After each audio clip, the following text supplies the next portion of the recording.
when I knew anything housed in engulfed with smoke, and I ran down the hall through the blaze. Lucky to be okay. Oh, I'm fine.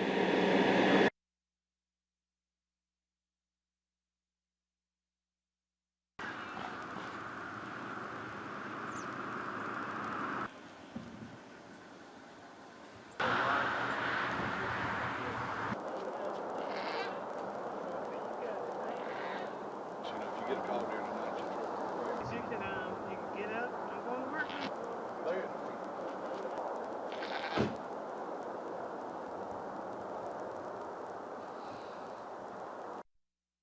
You felt a little safer because of why? Because I was living right beside a policeman. And now what? Well, I guess no matter where you're at, you gotta be a little cautious.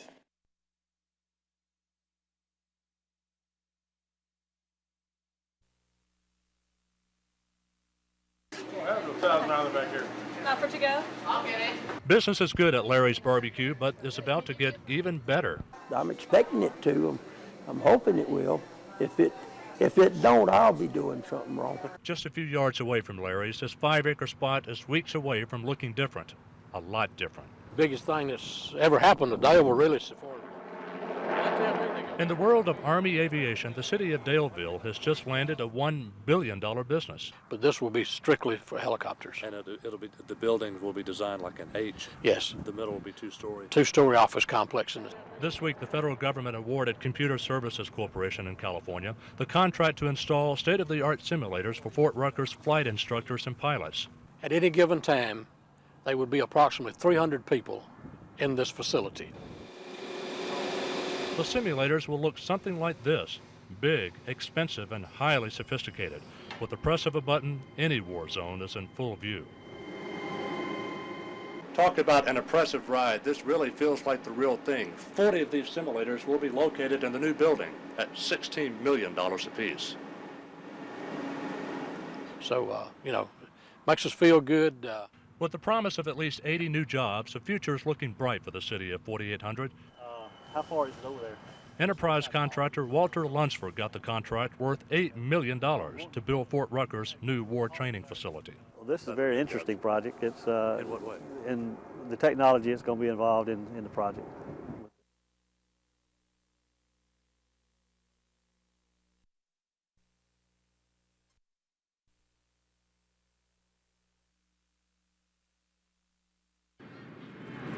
It is on this 5-acre patch of land where the economy will fly even higher in Daleville. Once this is in total operation, at any given time, there would be approximately 300 people in this facility. This week, the federal government awarded Computer Services Corporation to install 40 war training simulators like this one in a new $8 million facility. Fort Ruckers pilots will train here. The simulators are highly advanced. At $16 million apiece, the machines will train the best of the best. I'm hoping it will. And Clayton Sellers is looking forward to what he believes will be a huge boon to his barbecue business. If it don't, I'll be doing something wrong.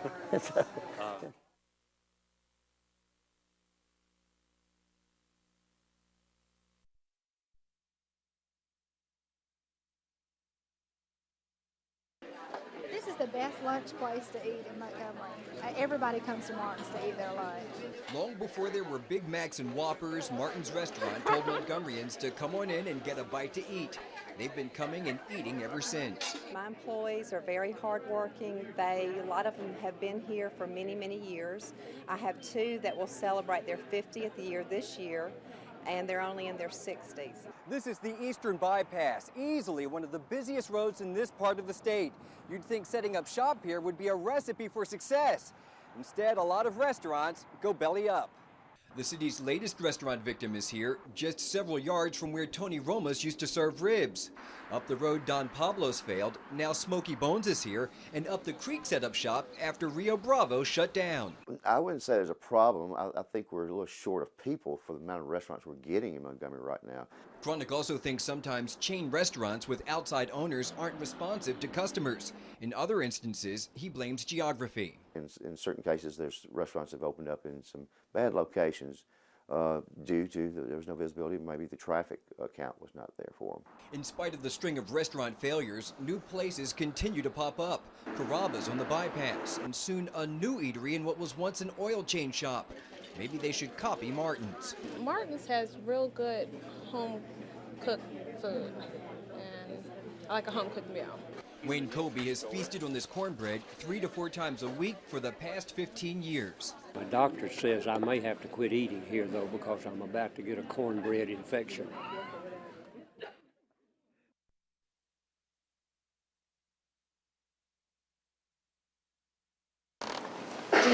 On this stage, there is no wild dancing, no body parts exposed, just children exposing their minds to the rigorous challenge of a spelling bee. Could you please repeat that? It is here where we found people like Wanda Baldwin. I didn't quite believe it. Baldwin didn't see the incident live, but saw several news clips about the story after the fact. I don't think they would have done anything like that on purpose, and I explained the situation to my daughter, who's 6. She attends Forest Avenue, and I explained to her that it was an accident. I really did. Another teacher isn't so sure. If you're going to pull on somebody's clothes, I mean, what was he expecting to pop out?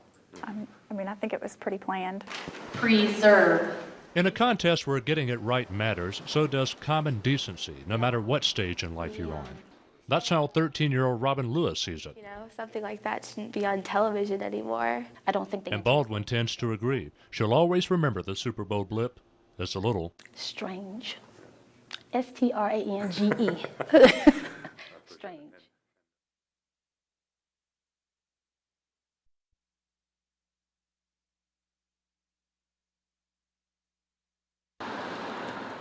The year was 1967. Lurleen Wallace was the governor, and Beth Thacker began a journey. It's time to find me another train. And what a ride it's been. For nearly 40 years, Thacker has seen so many lawmakers come and go. I have no favorite. I can say that they've all been very good to me. And the stories, the secrets she could tell. Well, people look at me and say, and I'm sure you've heard this many times, you are going to write a book, aren't you? And, no. Thacker started out as a committee clerk, moved into the Speaker's office, and then back to her original job.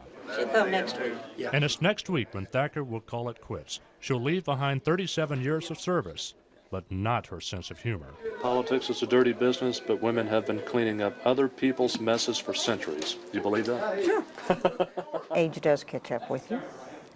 And because it's time for me to move on and young people. Moving on to the next phase in life. Because I have mixed emotions. That's the part of Thacker's retirement Georgia Arrington doesn't even want to think about.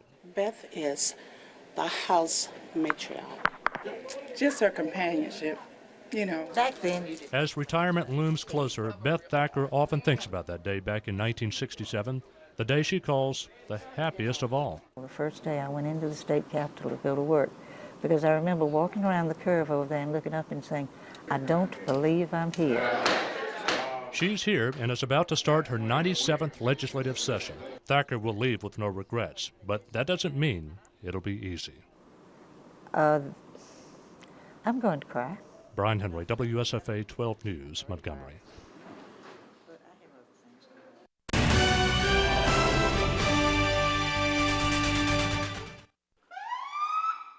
There really isn't much left of the minivan. Traffic investigators say 29-year-old Jennifer Long Gilmore and her 2 young children, 4-year-old Robert and 2-year-old Bram, died on impact. What I did, you know, it took a lot of heart. But that didn't keep Billy Page from trying to help. Page rescued the truck driver just moments before the truck exploded. He was down there on fire burning, and I reached and grabbed him.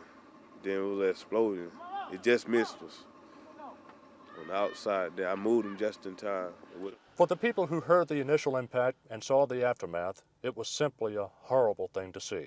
And next thing I know, it was a big explosion. 13-year-old Kimiko Hamilton is still troubled. I was frozen with fear and shock. I was basically screaming. The truck driver's name is Gary Cole, 54 years old. Cole was taken by ambulance to a hospital in Columbus, Georgia, and then airlifted to Grady Medical Center in Atlanta. Page remembers the last thing Mr. Cole said to him. I love you. I love you too, brother.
don't have any calls right now. It's under investigation, and as soon as we know some more, we'll be able to release some more. But right now, it's still under investigation what the cause was and how the accident, if it is an accident, occurred.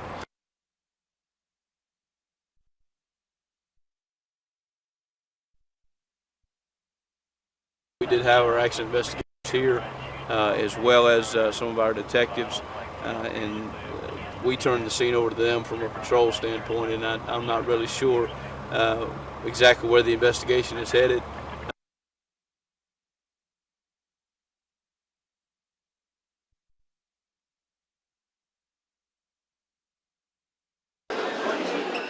There is great sadness at great American cookie companies throughout the Southeast.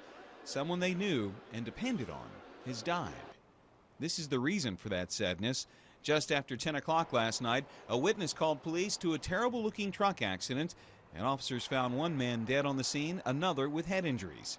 Police won't confirm it, but cookie company officials say the dead man is driver Mark Clutat of the Too Short Refrigerated Transport Company. He delivered cookie dough from Atlanta to 3 stores in Montgomery and even more throughout the Southeast. So what makes this more than just a truck wreck? For starters, police taped off the wreck area and called it a crime scene. Officers also questioned another driver who witnessed the wreck, and they took one woman to police headquarters for a statement. Yeah, I believe there was a total of 3 witnesses. I'm not sure if we had 3 or more, but I think there was at least 3 witnesses that were here. How does it all tie together? Cookie company employees tell WSFA the injured passenger apparently got inside the truck's sleeper while Clutat was stopped. When the unknowing driver returned, the passenger then attempted an armed robbery, which caused the wreck. Witnesses at the scene told us one man was taken away in an ambulance. Sources close to the case say he's now in custody.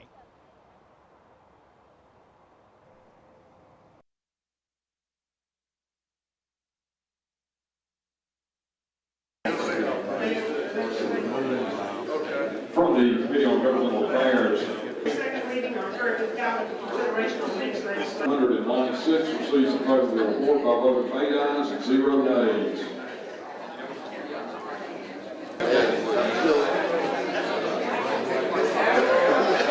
Recognizes the gentleman from Jefferson, Mr. Robbins. I just think some people are not voting with their heart. They're voting because people have asked them to or intimidated them to, and that upsets me. The governor has been calling members for days and weeks, trying to get them to vote for his special session. And during the conversation, he'll ask them if there's anything he can do for them. I've been talking to senators all week, and I can tell you emphatically, we have not made any deals on any project to get a vote. Governor Riley, Senator Barron said that their accountability package makes more accountability in the government.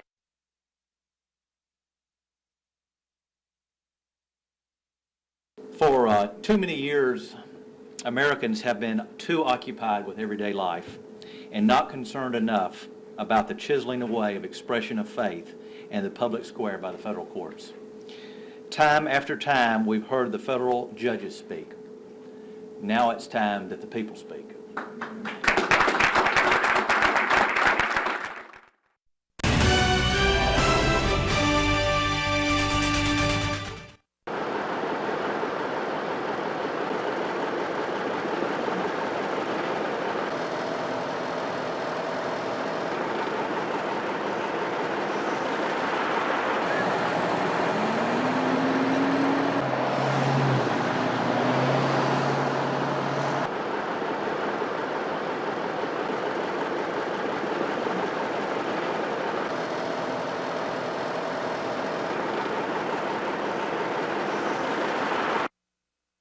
He said that the car crossed over, the car was headed north and he was headed south.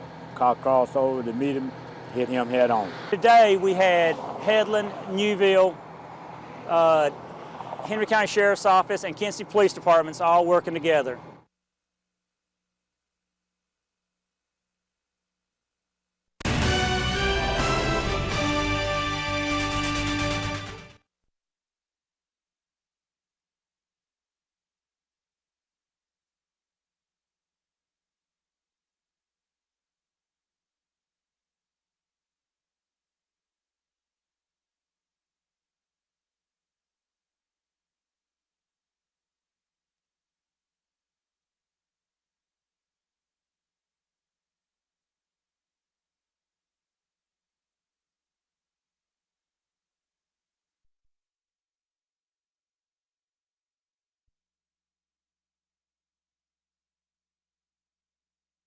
got several bruises. Trey Cosby looks remarkably well for someone who was physically assaulted by two robbers. Stitches in his head, bruises on his body, and a hairline fracture in his left jaw. You know, I feel surprisingly good. Cosby, of course, will always remember what happened here Tuesday morning. It was a routine bank meeting when the robbers made their move, forcing Cosby and others inside right after they showed up.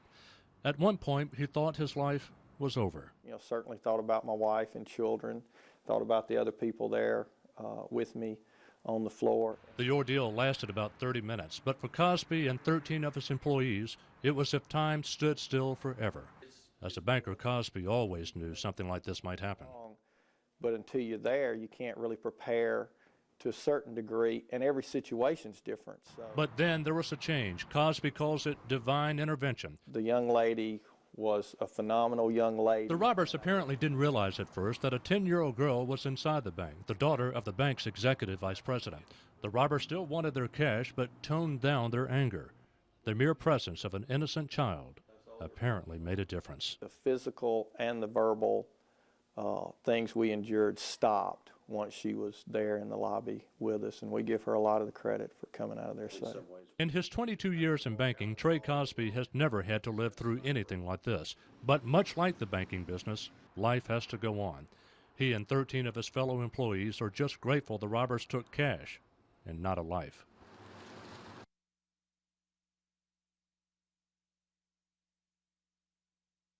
He was just learning to smile and coo and starting to build a relationship with us.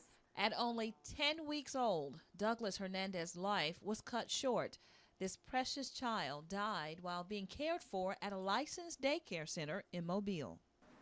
The provider, who had left him unattended taking a nap, went in to check on him and found him pulseless and blue. His parents are in Montgomery, and with the help of Alabama Watch, a nonprofit consumer group, they're hoping to convince lawmakers to pass the Baby Douglas bill to keep this from happening to other families. This bill defines the crime of the unauthorized administration of medication to a child by an owner, operator, or employee of a child care facility. Robert and Mary Hernandez say the woman they believe is responsible for their son's death was not adequately punished for her actions, even though she admitted the child was given medicine without permission. Dextromethorphan, which is a cough suppressant, 2 antihistamines, one of which was Benadryl, metoclopramide, which is, I believe, an antiemetic. We have a dead baby, but the corrective measure for our case was promise not to do it again. The couple says they had to conduct their own investigation, footing the bill for various medical testing and a toxicology report, because the death wasn't considered a crime. And I think no parent should have to go through this, and hopefully they won't. Months later, after baby Douglas's death was ruled a homicide, the daycare center provider's license was revoked, but so far no criminal charges have been filed.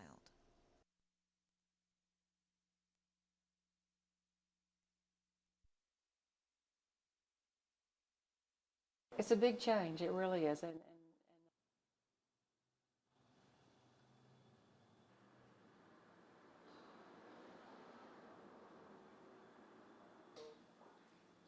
Watch a movie, some other one.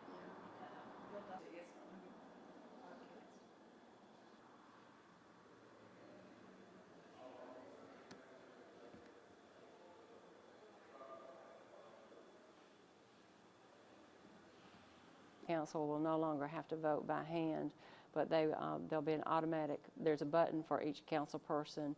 They'll vote and the computer will automatically tally it, and then we can lock that in memory. So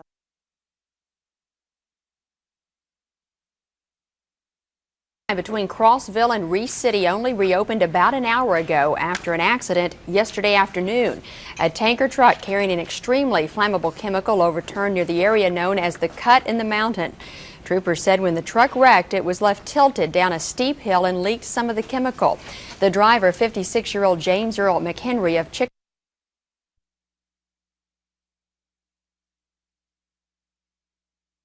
I'm glad the public hearing has been held. The matter before the council is very.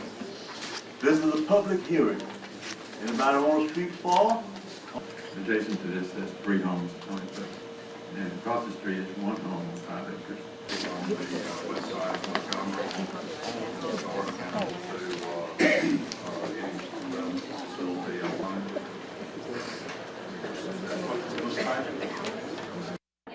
I don't think it's ideal because it's not a total smoking ban, but I think it is a huge improvement. You know, my own kids can't come to Sinclair's by this new referendum. Well, the compromise that we had proposed, you know, we could have built walls, which we've already done at Sinclair's East, and you could have made, you know, appeal to both sides, put signs on our door, you know, and tried to make everybody happy. But this ordinance here forces me between the rock and a hard place.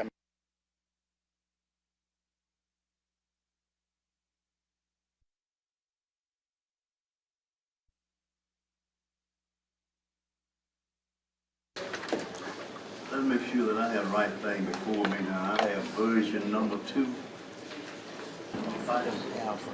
This is a public hearing, and one in the chamber wants to speak for.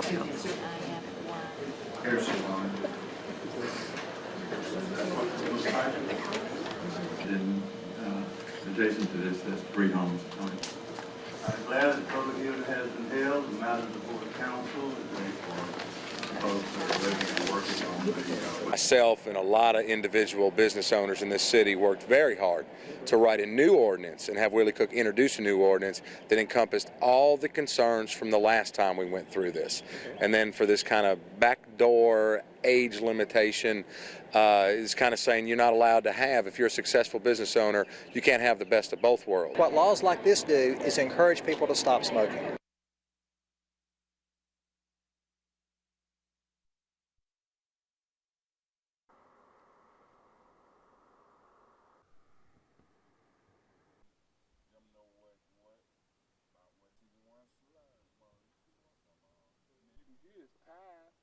Why he couldn't run out the way?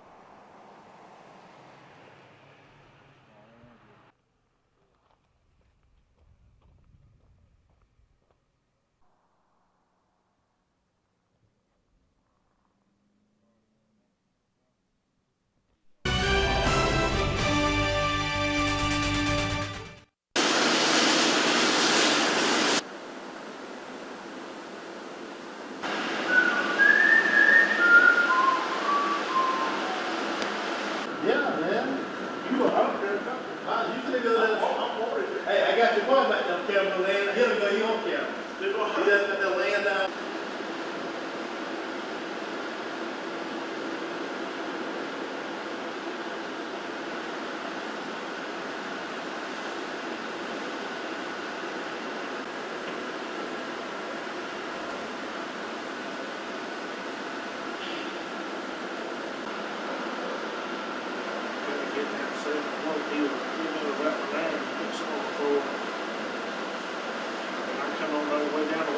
Where I can catch over that whole level where they do concrete especially.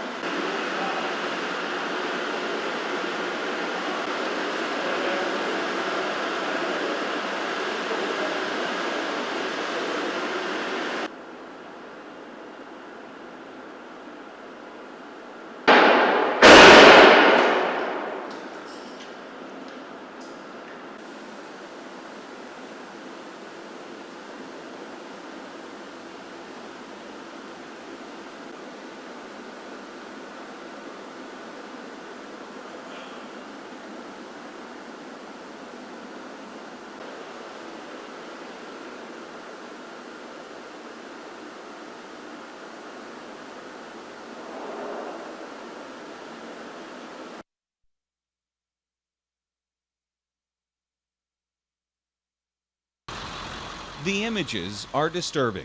Huge trucks turned into heaps of scrap metal, in many cases cars underneath them. And in each of these accidents, averaging about 1 per week in our area, someone's gotten hurt or someone has died. And in almost every wreck, an Alabama family is haunted by their loved one's last moments. She was the only one in the car. And could she breathe? And she said a little bit. And that was the last they heard. These are just a few of the wrecks WSFA 12 has covered in the last 3 years. None of them broke so many hearts as this one. Just before Thanksgiving 2000, Linda Lee Taylor was on her way home, her 2 young daughters in the back seat of her car, a 3rd child inside her just weeks from birth. And suddenly, a heavily loaded 18-wheeler plowed into the back of their car, killing Linda and the unborn child. The 2 girls were trapped in the car. They still suffer today. And it's brought home to me almost every time I get on the interstate, and especially if I have the children, Katie and Lily, in the car with me. Say, "BB," that's what they call me, "you're getting too close."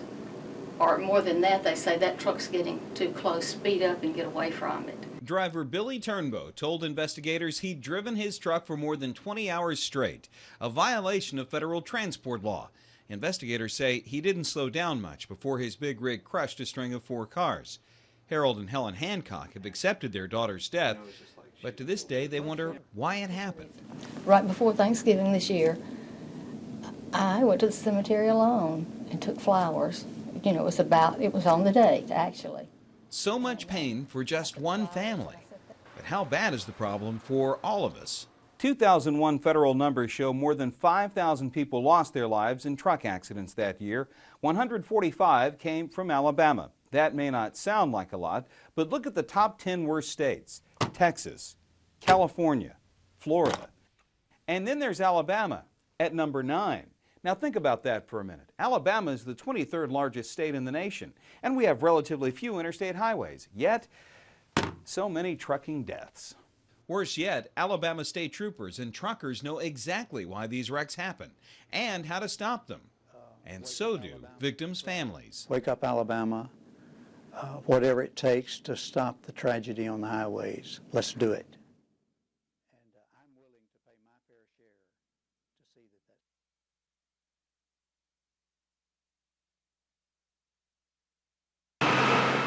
Time after time, investigators identify one cause for so many fatal accidents. Traveling a little too fast. Including this one that took Linda Taylor's life.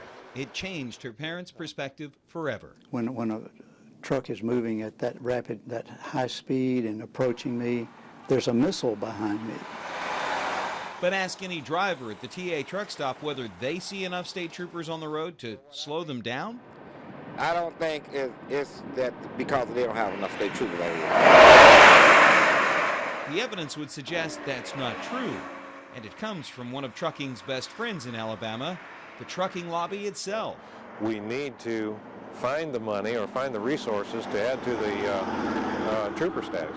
More troopers, I think, would equal fewer fatalities. What's the reality? Decide for yourself.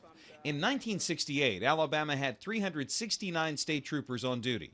Fast forward 35 years. We now have 320 on the payroll. You heard right, nearly 50 less officers and about twice as many drivers. The effect seems obvious. Drivers, and I think particularly truckers, but all drivers, normally people speed. But do more troopers translate to fewer deaths? Let's look at other states. In 2001, Kentucky had 513 state troopers on the road. 107 people died in truck wrecks there. Mississippi had 509 officers and lost 98 people.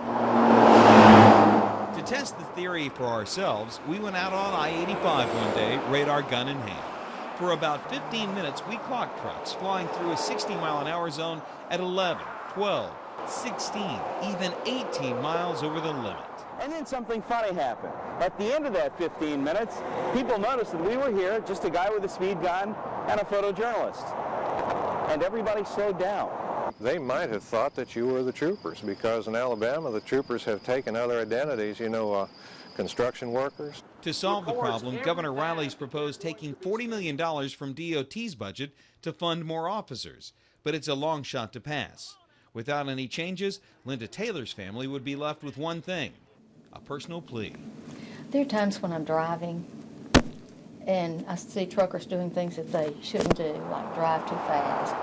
I want to stop the car and get out and take the truck driver by his shoulders and say, "Do you not know what you're doing? Somebody, a driver like you, killed my daughter. You could kill somebody else's daughter." Stop. Slow down.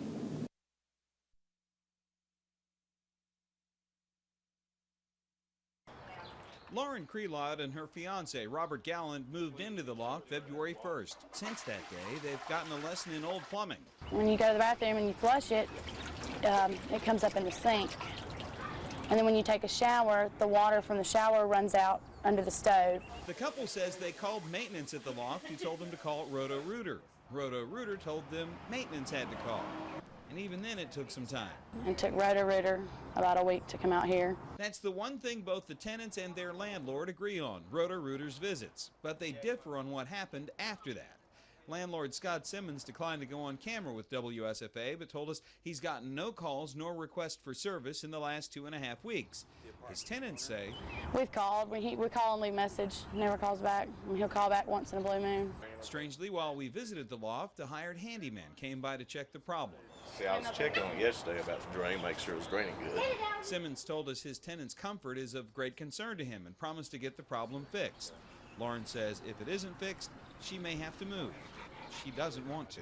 No, I like it here. I like my neighbors. I like the style of the apartment. But you may have to anyway. You're in for a real treat today. Please come to rodeo next week. You have an opportunity to volunteer and Morning, boys and girls. Last year, so I may see some of the familiar. Well, it's going to have those things in it, but it's the only difference between your NFL and they are reaching in their heart and they are doing them. Now, back in the old days, you would have to do things like, you tell me out loud, what does NFL stand for? National Football League. What about NBA? National Basketball Association. That's right. Those are our top-of-the-line athletes. And we're also going to talk about what it takes for these Cowboys to be a champion, how they have to reach in their heart and do the best job they can each and every day. And we're going to teach those kids that they can make some of those same choices and say no to drugs and gangs.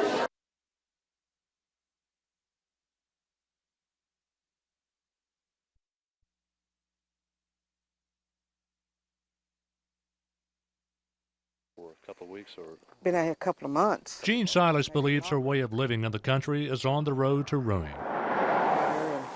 It just looks terrible. Instead of enjoying what nature has to offer, Silas is forced to deal with the kind of evidence of someone who doesn't care.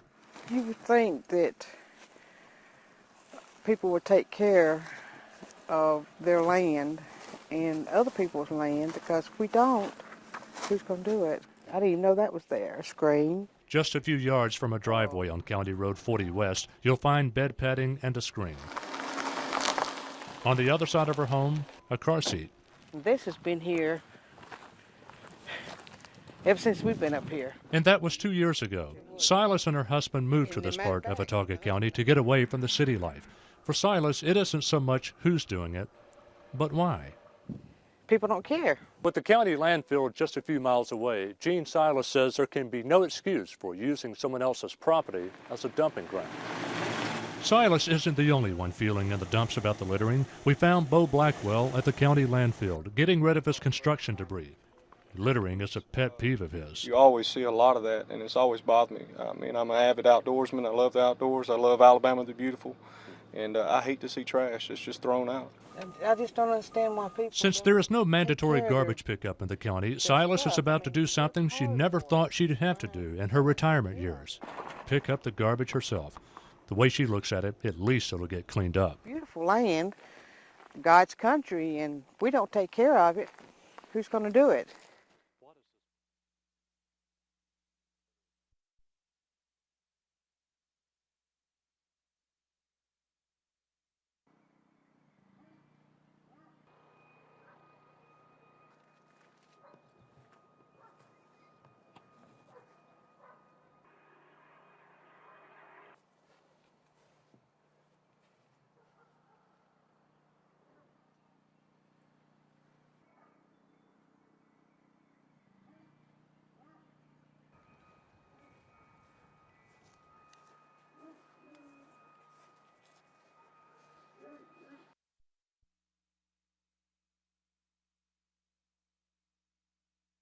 Leon Carmichael's website isn't the first of its kind. Michael Jackson has one, so does the prosecutor in Jackson's child abuse case. What makes Carmichael's different is how he plans to use his. The government is building its case against Carmichael on inside evidence provided by people who say they helped buy and sell pot for the defendant. Carmichael wants to put their pictures and their names on the web. Mr. Carmichael believes the public has a right to know accurate information, and that's what he intends to provide to the public via the website. But prosecutors don't buy that, saying the real intent is to scare people away from testifying. DEA agents say it's already happening. We have had several witnesses who have been approached and have been spoken to with regard to their cooperation with the government, and who have reported back to us that they felt they were being intimidated. So what will happen now if a Carmichael supporter uses the website to identify and target someone who might testify against him? The government says someone could get hurt. That doesn't mean anything, because Mr. Carmichael will have nothing to do with anyone. Mr. Carmichael is eagerly awaiting his trial date. But Carmichael also wants to identify undercover officers involved in the case. The DEA says that would obviously hurt other drug investigations. And officers say it might put innocent people in the line of fire. An agent's family. And then he's out at a restaurant eating lunch and some subject of an investigation sees it. We've got a whole other set of possibilities, whether it be harm to the agent or his family, or following them back to their residence. I mean, the possibilities are limitless. I think that needs to be weighed against the.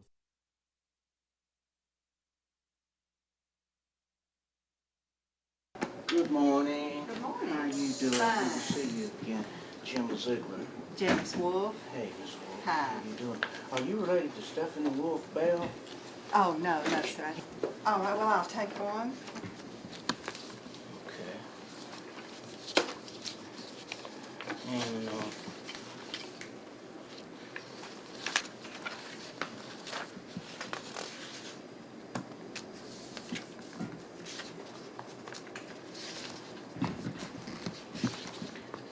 it all wouldn't fit in blank. Appreciate it. All right, and I'll give these to the general counsel.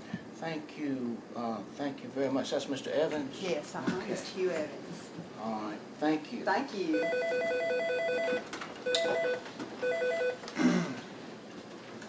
Okay. In the past, taxpayer efforts to stop double dipping have not been successful. I have for several years looked for a test case, a case so clear and so unreasonable that we could renew the effort to stop double dipping. I now have the test case.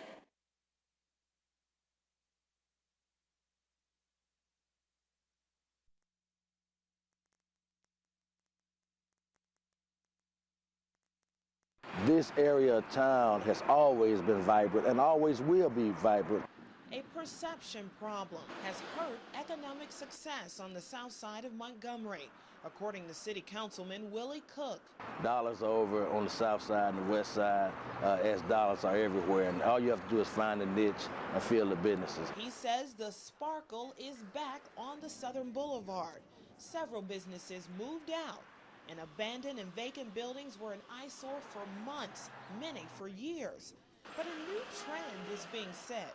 The South Side is now host to several new restaurants and retailers. Our grand opening was a success. We opened with a big turnout, and we had lots of customers, and they just stayed all day. The greatest barriers to filling this old Walmart building was the size of the buildings. Then a clever plan was born. Sublease this one building to several different merchants. City Trends offers fashions for less, and managers say since the first day they opened the doors to this location, they've been rolling in the dough. It's in a great area, a more convenient place, and it was a little closer than going all the way over to Fairview.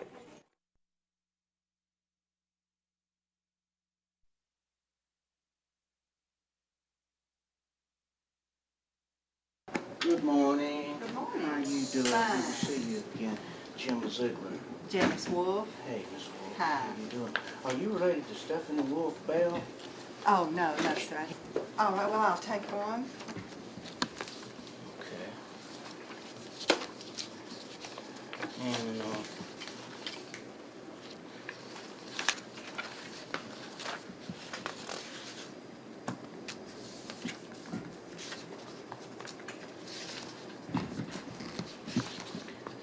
it all wouldn't fit in blank. I appreciate it. All right, and we'll give these to the general counsel.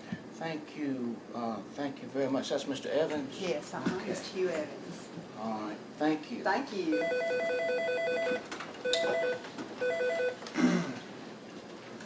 Okay. I have for several years looked for a test case, a case so clear and so unreasonable that we could renew the effort to stop double dipping.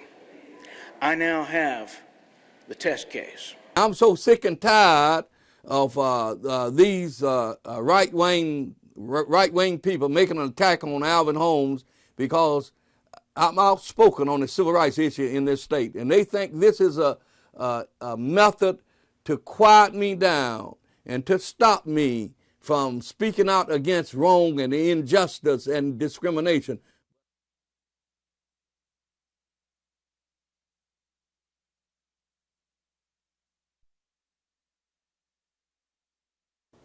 But things have improved dramatically since then because of some of the things. No question? I'm just going to ask you a favor. I don't ask much. But I'm going to find a way to try to post some of our rebuttal. Yeah, that would be the only category where I think you could make a, okay? If you have any questions. Making more arrests, folks, as long as you've been in this business, doesn't, and they know nothing about any of them, apparently. I think they've improved dramatically since then because of some of the things that these men and women have done. And I think they deserve credit. One of the things in the listing that I noticed, they didn't even tell you anything about the population. If we were so terrible, why is this the first time I've ever heard anything out of this organization in this kind of ranking? It should be debunked, it should be thrown in the trash, and it certainly shouldn't be used to alarm anybody. Do we have crime? You better believe we have crime, and I'm concerned about the crime that we have. In my opinion, we have too much, and we're continuing to work on that. One sentence, that's nothing but a lie. What happened to Birmingham?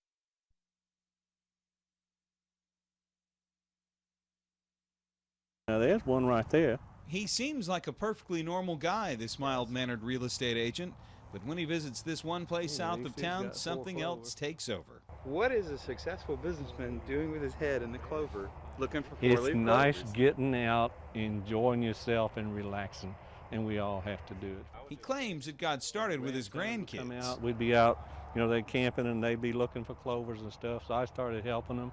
Next thing I knew, I was finding them all over the place. It grew into something else. Not quite an obsession. Now the rarest to find really is a 5-leaf. Now I have found some 5 leaves, but they're a lot more rare than a 4-leaf.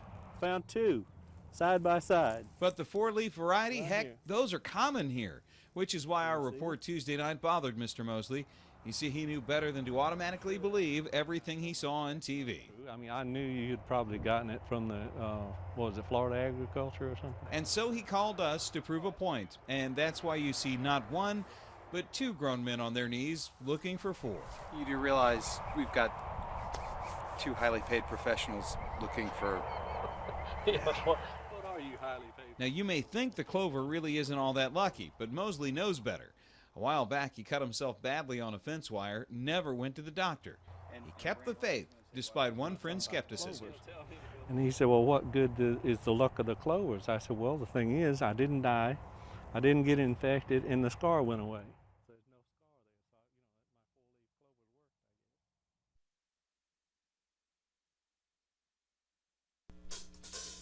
Up early every day, making them the best. We're working up a storm, cooking up a slugfest. We made this batch out of pure ambition. If you can't stand the heat, get out of our kitchen. These biscuits make us feel alright. We love our biscuits, they're out of sight. Making them from from scratch is a whole lot of fun. That way we know our biscuits will be #1. There's no place I'd rather be than this great big pot full of biscuits for me. We love our biscuits, they're out of sight.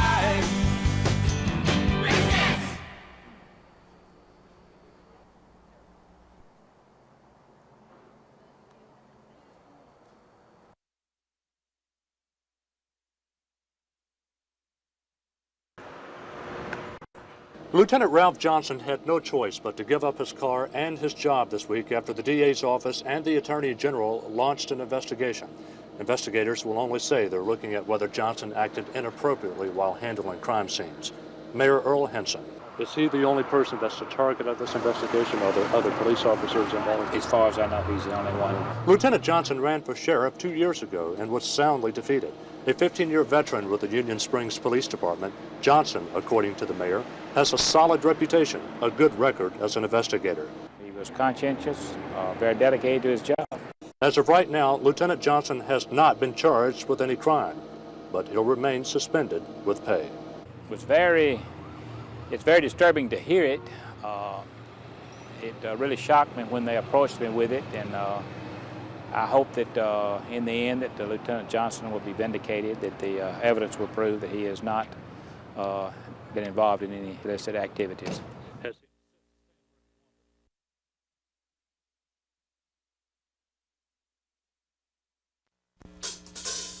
Up early every day, making them the best. We're working up a storm, cooking up a slugfest. We made this batch out of pure ambition. If you can't stand the heat, get out of our kitchen. These biscuits make us feel alright. We love our biscuits, they're out of sight. Making them from scratch is a whole lot of fun. That way we know our biscuits will be #1. There's no place I'd rather be than this great big pot full of biscuits for me. We love our biscuits, they're out of sight.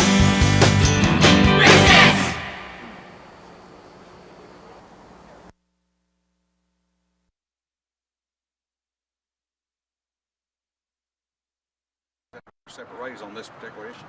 Mr. Johnson, Thank correct you me if I'm wrong, but could it also not be argued? Revolutionary new games from the revolutionary new game come from the minds of the end. He will be working to help filibuster and fight this bill. But right now, we look pretty good downstairs to help put pressure on the House. But right now, things look cautiously.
dress you up with some makeup, some hair. I need the hair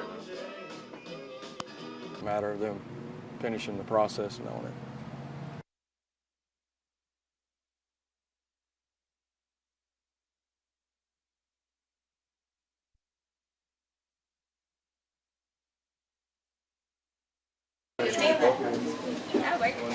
Oh, that looks Okay.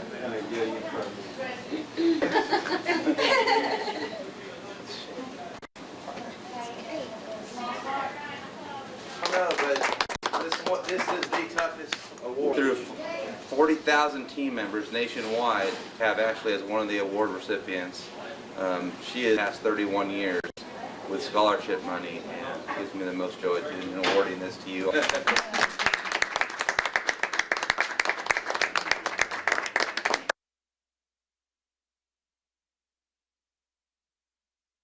Right behind it, yep. Pain, right.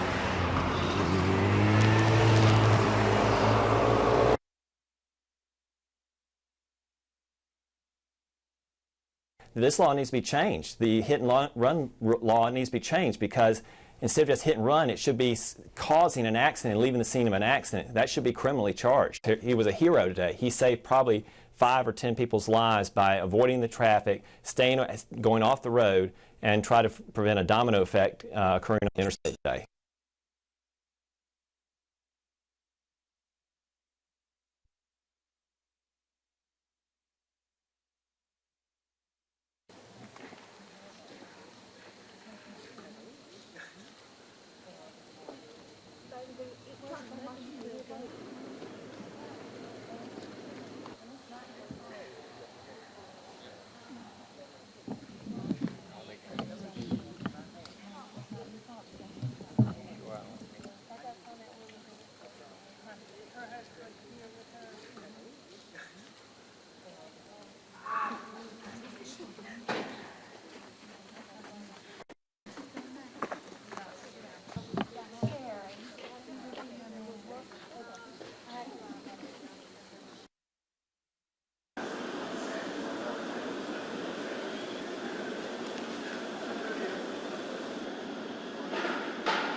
Okay, we're fine.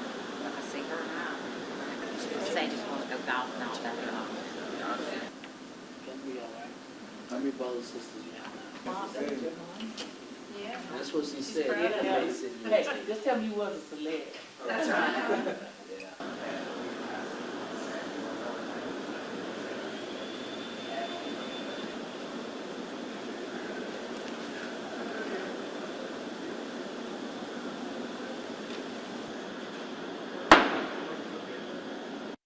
We strive to build leaders and build character in our youth, and this is a great way to showcase our kids and show what they've become because of the Boys and Girls Club.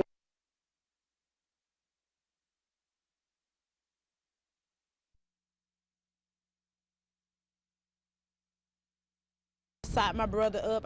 Lakeisha McCall is dealing with a lot of grief right now. He was a lovable person. He was a father, a brother, my brother. You know, how could they do that to him? Maybe even more than a murder victim's family usually does. He has a child on the way, and he has a girlfriend that's actually on her way from Florida. It's also tougher on McCall's family because witnesses say someone might have saved his life, even after so much violence. It was at least probably 20 to 22 shots I heard. Marquita Kelly lives at the Regency Inn. She heard the entire fight. It was like pow, pow, pow, pow, pow, pow, so you know it was like a whole lot. Kelly says she and several other witnesses told officers they saw Tim McCall run across the road bleeding, where he eventually died. She says nobody checked on him for a long time. So we kept telling the police when we called the police and everything was going on. They didn't even go across the street to see the dude. Officers responded to Regency Inn last night at approximately 11 o'clock. Officers were not able to locate anyone initially when they went to the scene. And shortly after 12 o'clock, we received another call from 2 citizens who were traveling in the area, and they had located a person in the drainage ditch. So now beyond the usual questions of motive. And all indications are now that it's going to be drug-related. Tim McCall's family will deal with another uncertainty. if someone could have saved his life. They could at least call the ambulance or anything. They could have helped him, you know, in any kind of way. Do you have any idea how this might have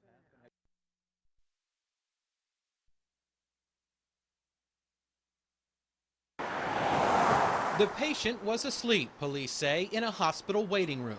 Little did she know there was a man by her side, engaging in obscene behavior. He was caught by the victim or a relative of the victim masturbating, and he actually spilled bodily fluids on the victim while the victim was out in a waiting room asleep. 39-year-old Billy Edward Haygood was arrested and charged with indecent exposure, a charge he's faced 4 times before. He's accused of similar incidents at other hospitals and at a local grocery store. He has a history of indecent exposure charges. Police were able to collect a sample of Haygood's bodily fluids. Tonight they're waiting on the results of a DNA test. Meanwhile, a spokeswoman here at Baptist chose not to go on camera to talk about the incident. Instead, she issued this statement. An unfortunate incident recently took place at Baptist Medical Center South. Our security personnel, employees, and the Montgomery Police Department worked together to apprehend the suspect. He is now in police custody. Haygood is serving a 180-day sentence here at the city jail, but because indecent exposure is a misdemeanor, that's all he'll have to serve. Police say they hope he takes it upon himself to get treatment. He basically stated that it was a fetish that he has, and he really doesn't have any control over committing this type of act. So that's the reason why I said definitely, hopefully he can get some help.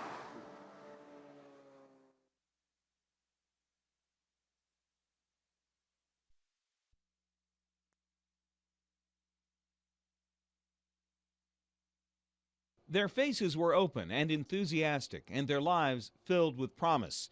Friends say if you knew Sarah Jacobs and Amy Belcher, their smiles revealed a lot about them. They were really mischievous and always making people laugh. Which made a late-night trip to a hospital even more surreal for dozens of kids and parents who went there Saturday to learn the horrible truth. We didn't want to know that this had actually happened, and we went to the hospital Friday night or Saturday morning, and saw everybody there, and reality set in. Police won't reveal the circumstances surrounding the wreck that killed the 2 girls, but they've charged the driver, 17-year-old Michael Howard, with murder. Alabama law allows that if a driver is reckless. Investigators won't say how Michael Howard qualifies for such a charge. No, I'm not going to comment on that at this time. We still got. But it could mean Howard drove illegally. Nikki Blumentritt has lost 7 high school classmates in the last few years. She wonders when a lesson will hit home. It could have been anybody, and as teenagers we make bad decisions sometimes. Where did he get this alcohol? I can't answer on that. I'm not real sure. I've heard of different places, and I'm not real sure.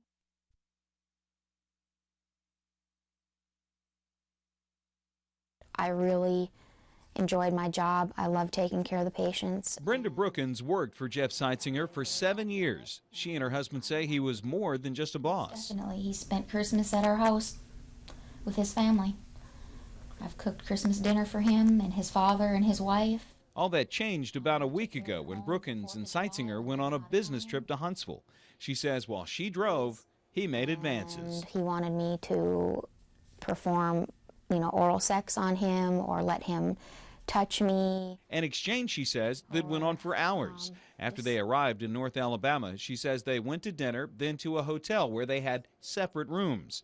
Late that night, more trouble followed. Because he pounded on the door for hours. I mean, my husband was on the phone with me, and he could hear him pounding on the wall. A story her husband confirms. You can hear him. I heard him through the phone, pounding on the wall, pounding on the door. But that wasn't the end of it. Brookins says the next day, Seitzinger decided to try again as they drove home on I-65.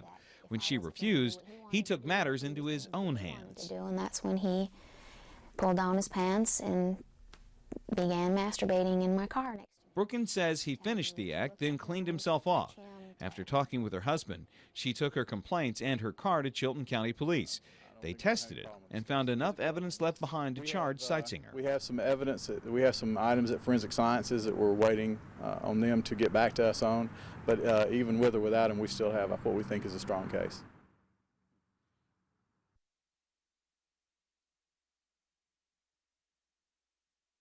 Last night on the phone, we listened to Mexican music in the truck. Oh, really? Yeah. But This doesn't have nothing to do with race. This is, okay. see, you on the news before. Well, good. This isn't your property?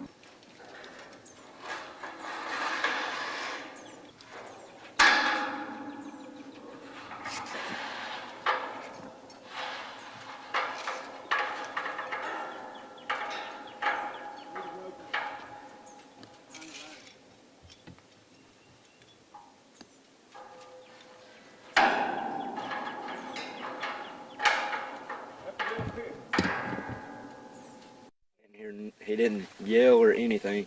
He just falled off the tank and was tumbling on his way down.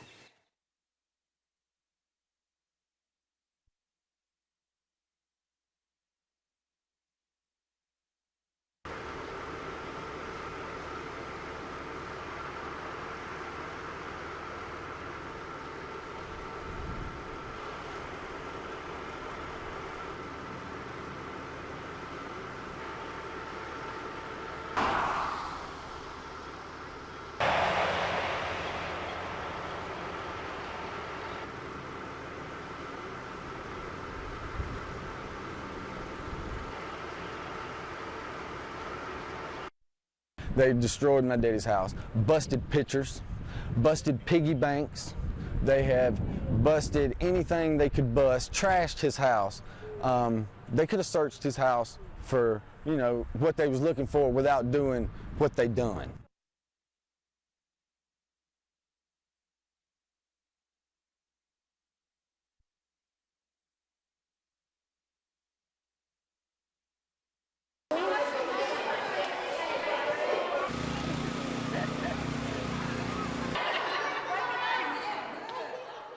They're gonna be on the news tonight. Good.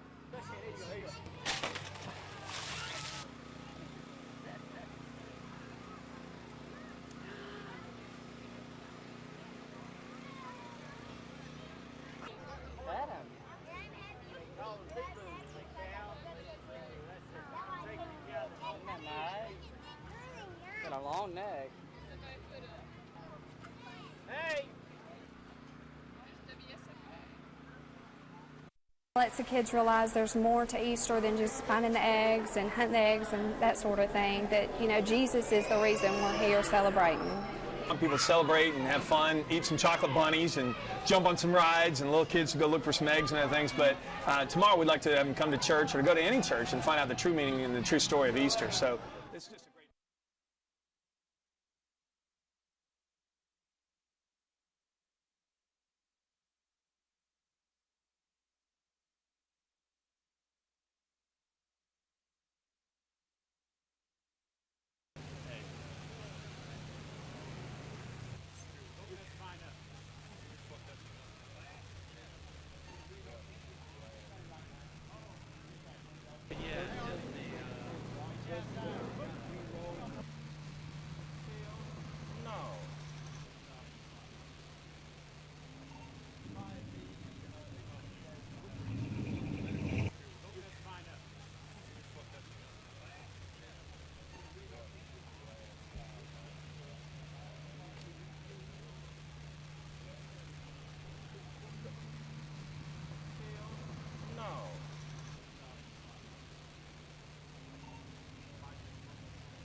And he gets you to laugh all the time. That's JT.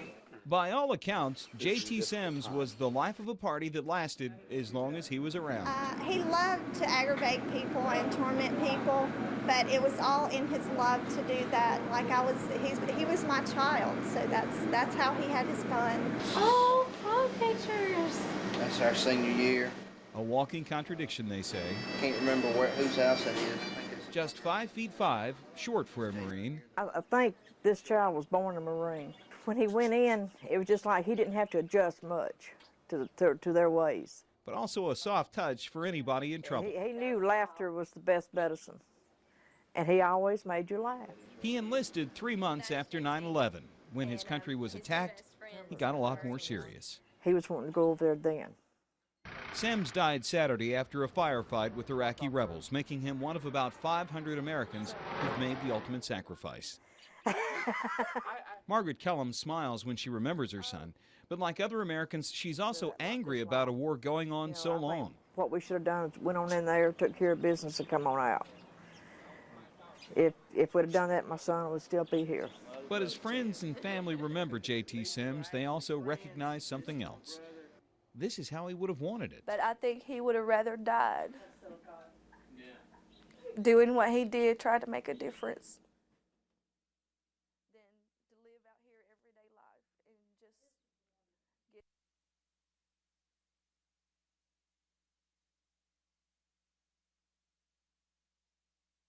These buttons say about each. I'm sure because it wished to kiss the world with brightly dazzling yellow. Perhaps if the sun. Why are we stopping, Mama? Just how long? You tell me to breathe, Mama. Why do you hold your. Or Yates there told the instinct. The past well said, he who controls the present controls the past. In what you're about to witness this morning, it's no accident. These buttons say about each of you, I or Reverend Martin Niemöller said in Germany, then they came to the Jews. I didn't speak up because I wasn't a Jew, and they came to the trade unions. The richly, brightly dazzling yellow, perhaps if the sun's tears.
So we are hoping to work with other social service agencies and local governments to try to expand transportation options for people so that they can become mobile and get their basic needs met. And it is a challenge, and it's going to be a really big challenge here in the state of Alabama.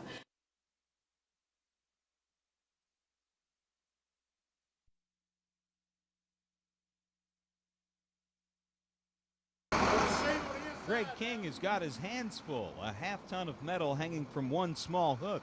And if you think that sounds like a burden, imagine this.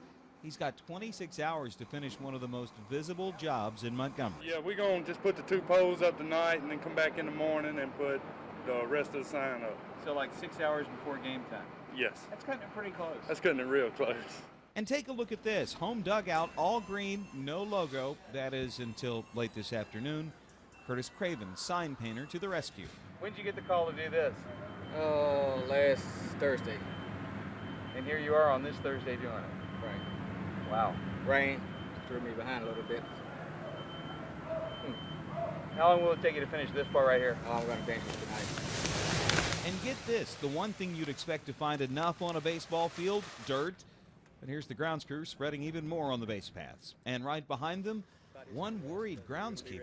Okay, share the secret with us, because everybody talks to their plants. Are you talking to grass?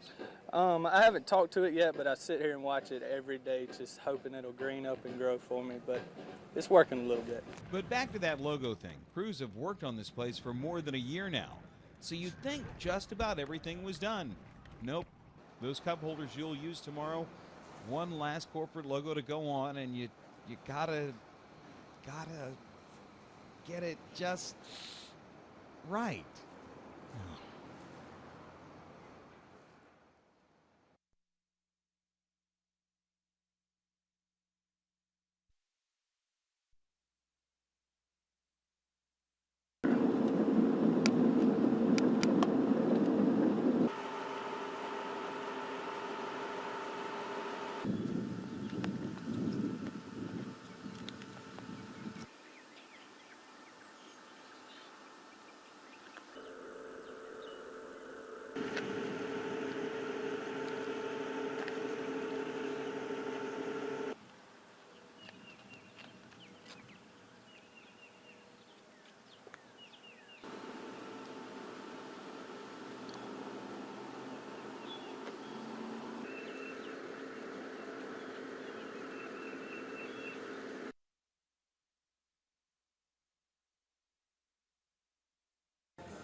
day.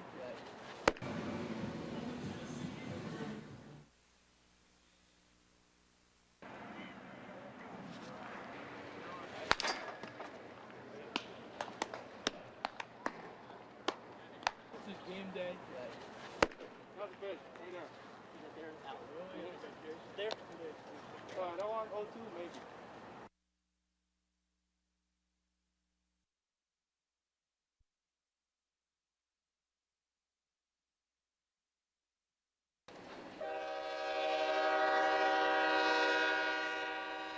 CSX and one of its unions blew their top today, mad as a hornet over a comment made by Mayor Bobby Bright. Yeah, it was kind of a slap in the face.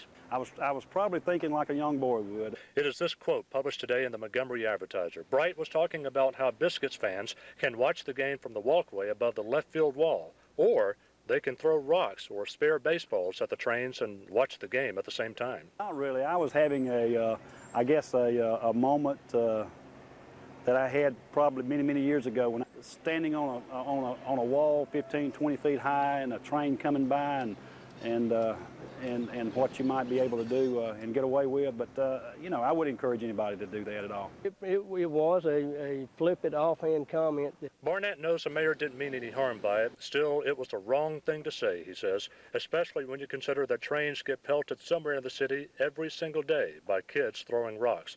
Even worse, children shooting the engineer with a BB gun. Recently we had one that was shot in the temple with a BB gun, and they had to go in and do surgery.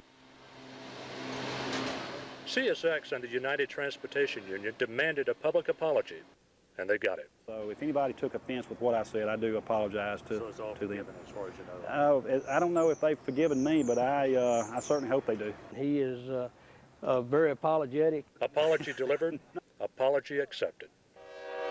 As for CSX, it's full steam ahead. Play ball.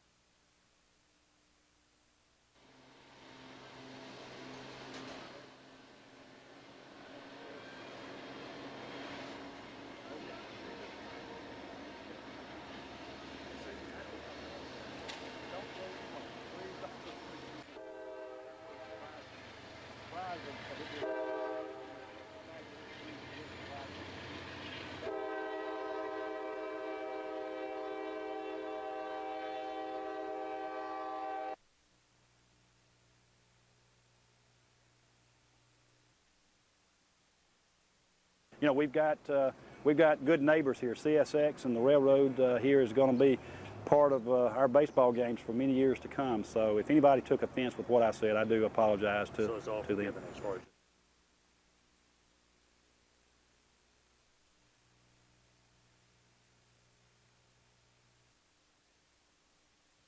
What is your greatest fear on opening night from your perspective? My employee's not showing up. You were here from day one, literally, right? Last July, they probably about 2 weeks, 3 weeks in the job when I came in. Now it's finished. How do you feel? Feel good, a good feeling, you know. It's really, really amazing. I mean, it's the first job that I've ever worked like this. Are you tired?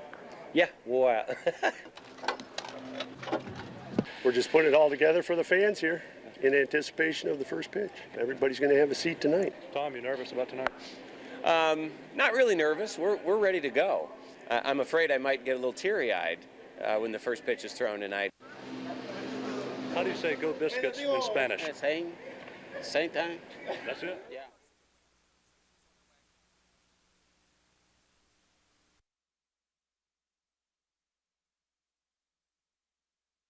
What is your greatest fear on opening night from your perspective?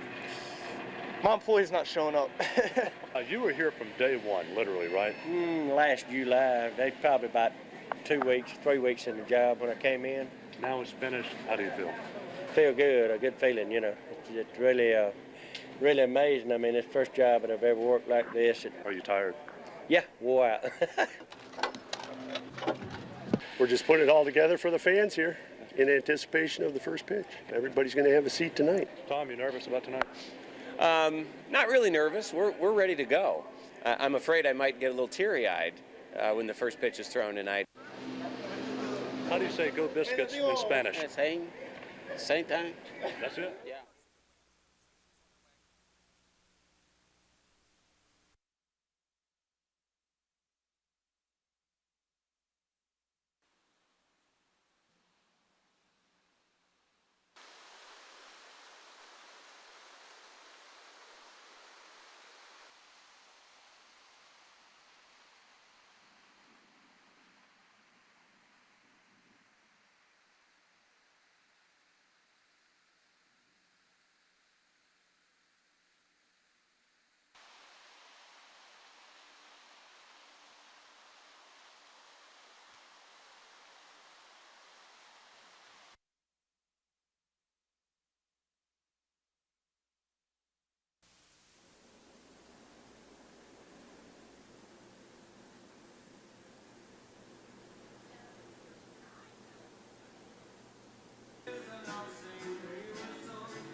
It is cool to finally have a chance to step out and sing your own songs instead of depending on somebody else to sing them, and sort of reap some of the benefits of having an audience there and instant gratification from your work instead of hoping and praying and keeping your fingers crossed.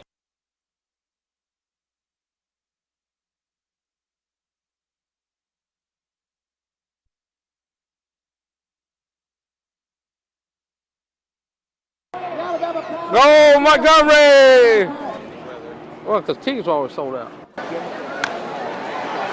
The stadium's small, so you feel close to everything, even from the outside. I'm excited to have minor league baseball back in town. In a good game, I like the inning. It's a very nice stadium. I mean, there's inside, there's not a bad view. I mean, if people enjoy tonight, maybe a lot of these same fans will come back tonight. I love minor league baseball, and I like going to minor league baseball games. I go to Columbus. I see the Columbus Red Sticks. And I'll come to the Montgomery Biscuits. I feel like they try to entertain you more than the major leagues do. Way to go, Montgomery!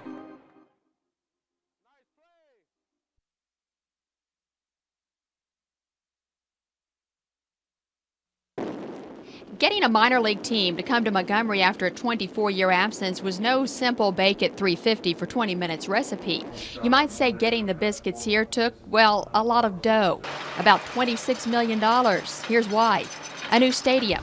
So throw in a heaping tablespoon of bricks, 120,000 to be exact, and a dash of screws, 45,000 to name a few ingredients. And baking time for this project from start to finish, about 2 years. It's going to make people feel good about being in the South. And of course, anytime you're cooking up something, there's a chance you'll get burned. You ready? Welcome to Montgomery Biscuits! Ouch. Someone get some ice. You got to be kidding. Biscuits? No way. Securing funding for a multi-million-dollar stadium was hard enough through sales, lodging, and occupational taxes. Selling the team name also required some creative cooking. Biscuits baseball. Can't wait. It didn't take long before the Montgomery Biscuits left a sweet taste in folks' mouths. Maybe it just needed to cool off a bit. Then, as the stadium began to take shape, you could almost smell the excitement in the air as folks in Central Alabama find a place at this $26 million dinner table to witness history in the making.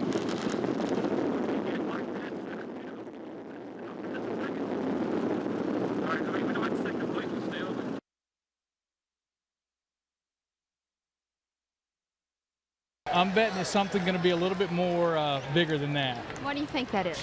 Because I have something to say to Roxanne. I've been thinking about this for quite a few months, and actually, Roxanne means the world to me, and I figured that a little bit of public embarrassment would do her some good. So, Roxanne, if you will, would you marry me? Yeah. She said yes. Yes.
Thank you.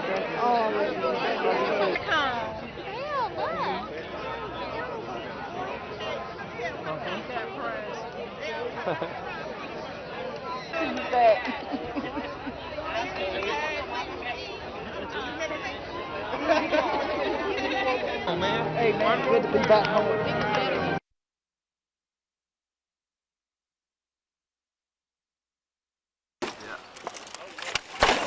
Spring cleaning is in the air at Lake Jordan. We have about 36, 38 boats out with about 200 people. They're cleaning the lake as part of Renew Our Rivers, the Southeast's largest river system cleanup. We've been doing this since '91, every year, and we figure we've gotten over 40 tons of trash out of the lake. From toys to an old dock, they've found just about anything you can imagine. Just name it, it's in the lake. You wonder how in the world they'd wind up in the lake, like tires and bed springs and old signs. Found a handicap parking sign on the bottom of the lake out there today. And you won't believe what else they saw. As they worked to clean up trash, others dumped it right in front of them. Cans and bottles where people have tossed them while we were doing the cleanup. There's some people that don't think when they're using the lake. Although it's not their trash, the lake is their treasure. And they say that's why they're cleaning up. I mean, we live here, and we're on the lake a lot, and we don't like to look at trash, so it's to our advantage to go ahead and clean it up. Well, that's okay.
It's one of the few times he's come home since graduating from Lee Scott Academy. I sing a lot of real current country. Brad Cotter spent the last 9 years of his life in Nashville. A lot of old traditional style songs as well.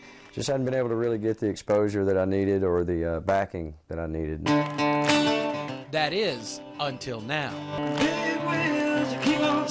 Brad's a finalist on the program Nashville Star, and as part of the show, producers wanted him to perform for a hometown crowd. He is the best.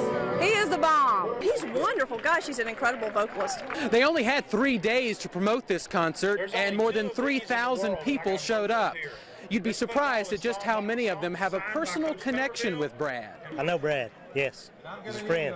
I've known him since he was 8 years old, and he used to sing gospel. I got one of his old albums. Wow, I didn't realize this many people watch the show, you know, it's really cool. Brad says this could be his big break. Cameras from the USA Network caught the concert to include in next Saturday's broadcast. Brad says he doesn't expect to win at all, but if you ask his fans, he's a shoo-in. I think he's going to win. Are you kidding? He's going to take it out. You think? Take it out. Mark Bullock, WSFA 12 News, Opelika.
Special inside. We learned about you every night and pray that you will return from the fight. You made us sing this. Coach Rogers, the students and Pi AT have put together a collection of our Welcome Home special.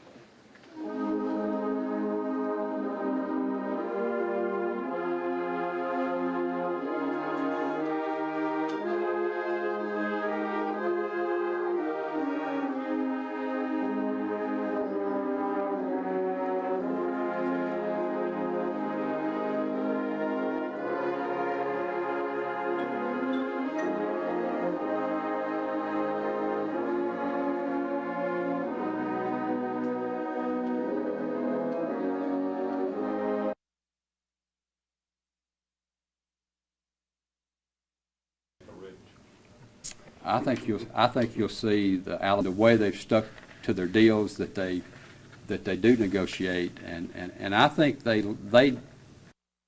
I consider myself the luckiest commissioner in the world to represent the farmers that I have the privilege of representing, and that's the people of Alabama. And I'm not just saying that because I'm from Alabama. I have the opportunity to sit down with commissioners all over the world and all over the United States, and we have some of the best farmers in the world, and I'm proud to be.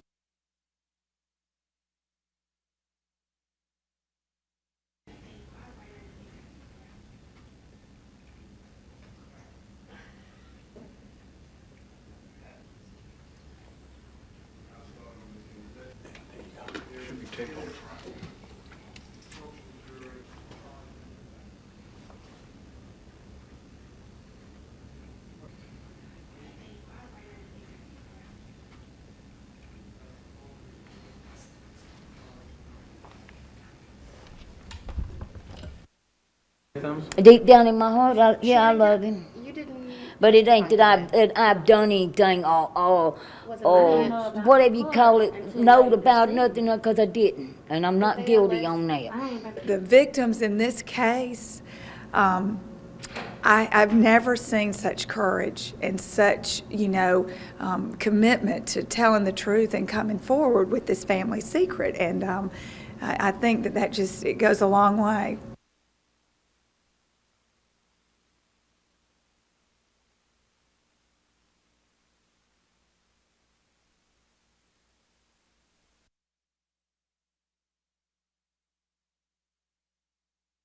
Pleasant Hill Trail.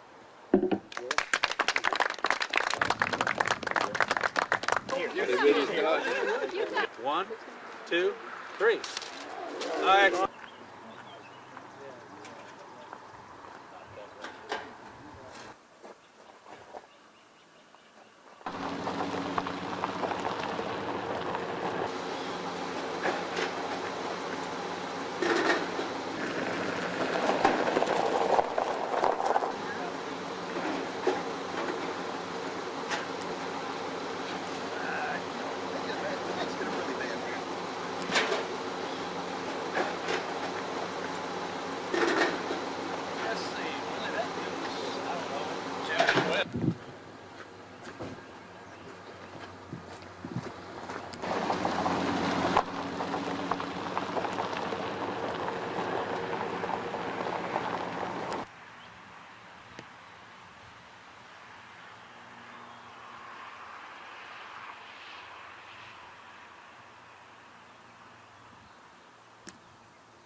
Saying okay. I'm not saying okay. So we're not going to say okay. Okay. Okay. Okay? Like you mean it. Okay. That's your part. It starts with me. It starts with you. Everybody's got one part to do. You can do your part feeling okay. Okay. Okay. Let's have some fun. It's so easy to play. Hey, show me the sign when you say I'm feeling okay. I'm feeling okay. Okay. Okay. Let's have some fun. Everybody. I'm feeling okay. Okay. Okay. Let's have some fun. Everybody's doing it. But we're going to move on, okay?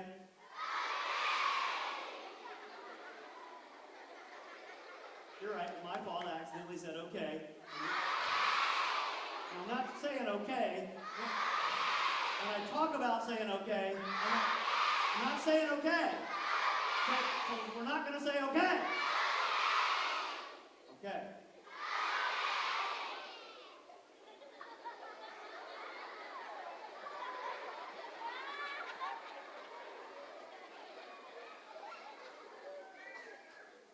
Many people here feel about the war now that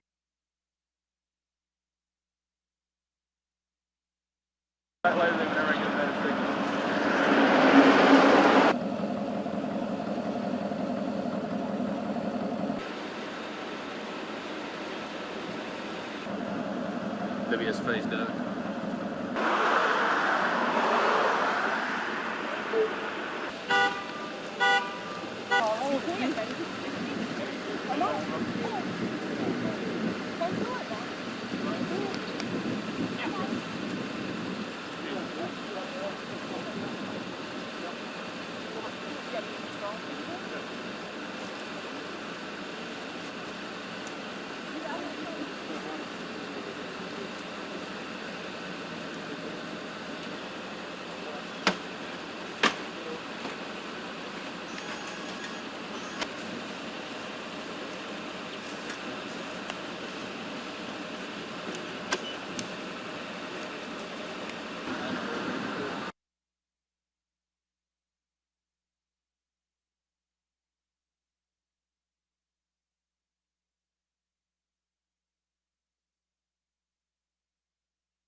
And what we're going to start with today is email first. These computer students are just getting started on the information superhighway. Okay, what we're going to do today is we're actually going to create an account. But they already know about an email nuisance. It seems to be some junk that gets into your email that you don't want. A new study shows that while they may be beginners, seniors are the most spam-savvy computer users. We found that they were the least likely to be taken in by various spam online scam mechanisms. Tony Vincent of antivirus software company Symantec says their study shows only 1 in 4 seniors are likely to click on a spam link. That's versus 1 in 3 other adult email users. So I think that there's surely a correlation between them being less likely to be an online shopper, less likely to do online banking, and being less likely to be taken in by all these various scams. This fear also saves seniors from being fooled by phishing scams, fake emails that look like they're from a legitimate bank or business, but are really just fronts to get your private information. You can ignore it, can't you? And I deleted it. Ignoring, deleting, simple senior techniques we can all use against spam. Mark Bullock, WSFA 12 News.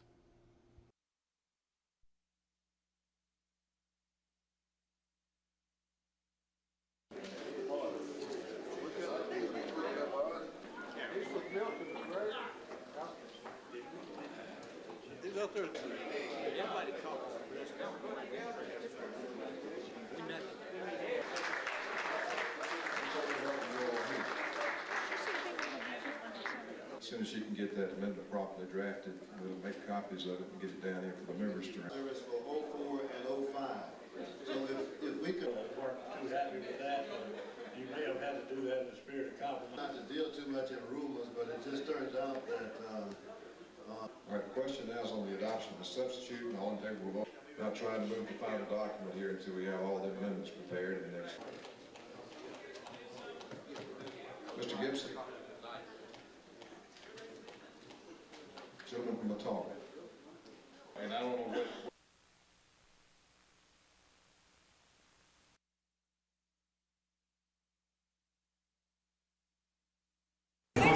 You're the guardian, so he can turn his paycheck into work. Is that right there? That's a can of, that's a cup of probably, that's where a lot of your socks come from. Your diet, I have a diet one, but usually you have a diet. Because you got that water.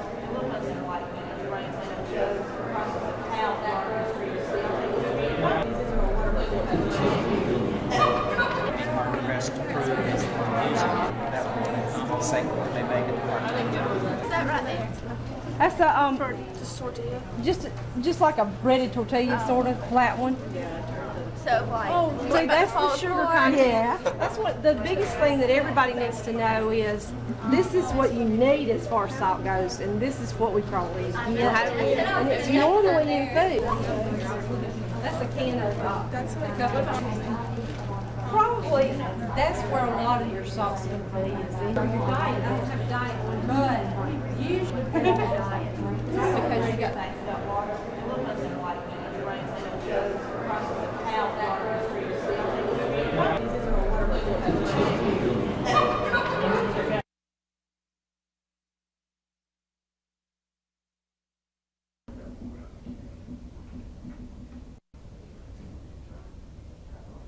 Try to get over that way.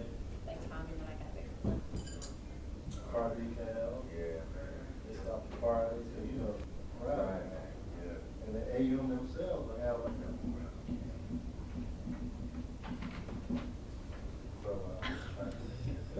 You almost gave me. they'll call you and not so I said, we try to get over that way. Thanks, Mommy, when I got there. And that's what I got off phone with her. She didn't want you to call me.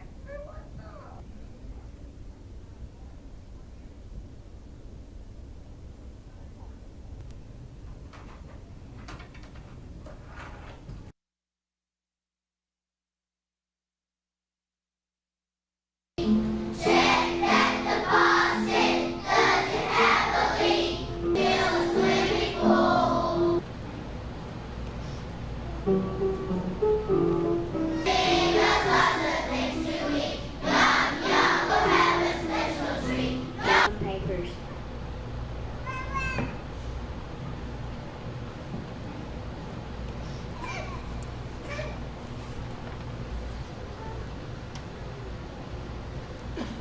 Help to save our earth. We can cycle.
We probably will never be able to satisfy everybody, but we work real hard to try to incorporate as many of those components into our development plan, both Walmart's and ours, as we possibly could.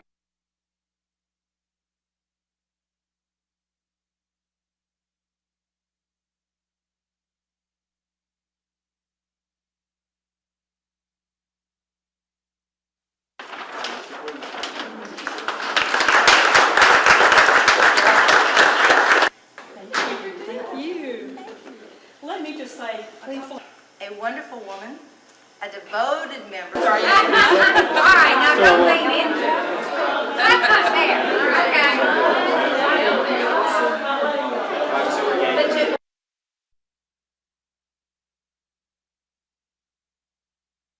16 years old and full of life, Mandy Williams impacted everyone she met. Mandy affected pretty much the life of everybody she came in contact with. She just had a captivating personality. But one early morning, that bright light burned out too soon. Mandy Williams was tragically killed in a crash. out Vaughn Road going to school. Ironically, just 2 days before that fateful crash, Mandy spoke of the legacy she would want to leave. If I'm killed in a car wreck next week, I would want my stereo playing Christian music. I want people to know that I'm a Christian, and I want God to be glorified even in that. Now her friends and family are working to keep her legacy alive. We have a mission trip at our church this year, headed to Brazil. Her mom brought me some of the poems that Mandy had written. Said, thought about possibly doing this. We can put together a book, allow people to make donations for our trip. And though Mandy is gone, her work remains, inspiring others to give.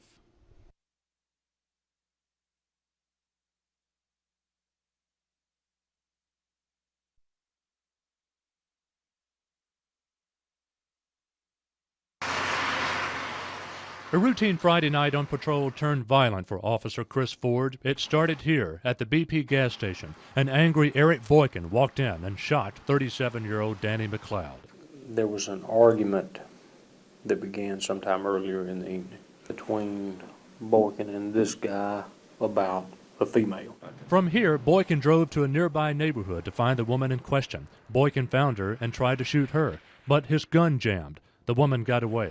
Boykin at that point got his gun working again and started shooting at anything and at anybody, right in the middle of a neighborhood fish fry. We took off running in the house. Isoline Patterson couldn't believe what she was seeing. Next thing you know, we seen all this shooting going on, and the boy, the one that got killed, he was shooting at anybody. He didn't care who it was. He was just shooting at anybody. What do you make of all this? I don't know. Something was going on. She was trying to go with somebody else, and he found out. After about 20 seconds of nonstop shooting, Boykin fled the area and quickly found himself on a high-speed chase with 5 law enforcement agencies. An hour later, it all came to a bloody end on State Highway 51 near Elanville. This is where Eric Boykin died and where Officer Ford survived, thanks to a vest that stopped a bullet aimed at his heart. Officer Ford approached the vehicle. Officer Ford was struck 4 times by the gunfire. Was he able to get a shot off? Officer Ford was knocked down by the gun. Came back to his feet and returned fire along with 2 other officers. In charge of the police department's K-9 unit, Ford is now on the road to recovery at Dale Medical Center.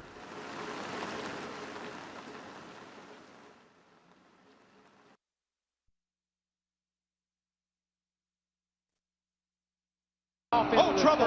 1 car. Wait a minute. The fans didn't spin Brian Vickers with 5 laps to go, and they didn't want to see the race end under yellow. So how could they take the blame? Well, this is how. Hundreds of beer cans showering the track right after scorers put Jeff Gordon in front of Junior. But on a track like that, 5 laps is an eternity. Larry Kemp is Montgomery Motor Speedway's new general manager. He says fans have a right to be mad.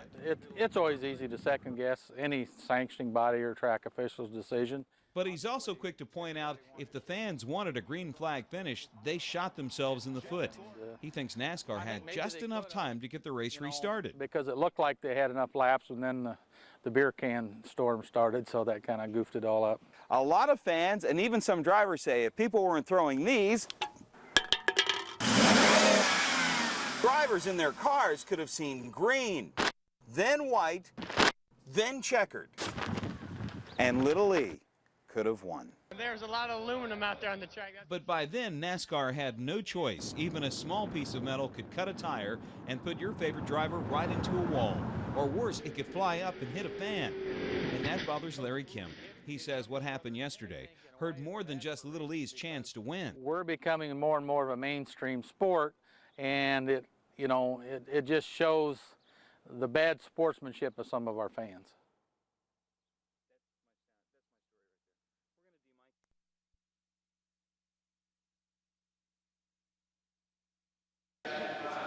If you want to talk to someone who knows the strong points of a car, all you got to do is find a dealer. They climb a little bit every month. Capital Hyundai General Manager Bob Meredith says his sales are higher than ever before. The last 3 months, they've climbed quite a bit. And he attributes that to Hyundai's renewed interest in value. The last 5 to 6 years, the commitment by the company is, unilaterally made the quality much better. It's also about an increase in brand awareness, which is extremely high in Montgomery because they're building a Hyundai factory here. That factory manufacturing the Sonata and the Santa Fe. We'll have one of the most automated plants in the world. The factory is only a month away from opening, a year away from producing its first vehicle. And when that happens, officials say, the way the world looks at Hyundai may change even more. We're taking the best of the technology from Asan and Ulsan, where the Santa Fe and Sonata are made, and incorporating them here so that, yeah, we have very high expectations for the plant. And that can only mean more sales for dealers. At Capital Hyundai, they're already planning a second expansion project, all while the name Hyundai gains a new, more respectable reputation. It's a strong franchise and looking better all the time. Mark Bullock, WSFA 12 News, Montgomery.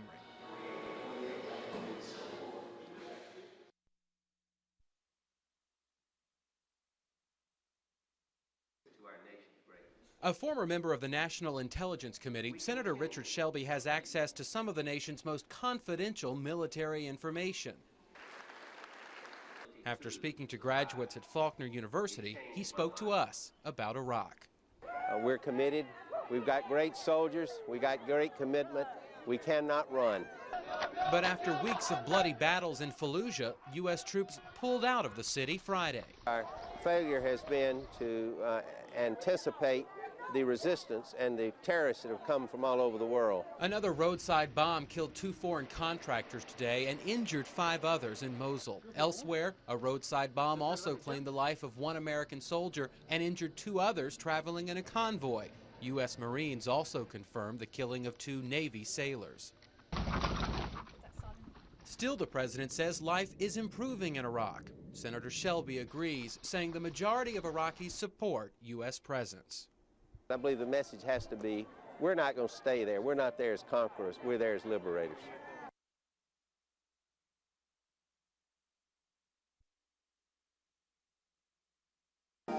Father, we've not prayed as we should. We've said in 2 Timothy chapter 2, verse 1, that first of all, we're called to do it. Do what we're commanded to do and begin to intercede. We ask and pray, oh Father, that you would smile on them. Greater than already exists. Let your hand make it happen. Godliness in divine order, according to biblical standards. In Jesus' name. I mercy on is higher ground.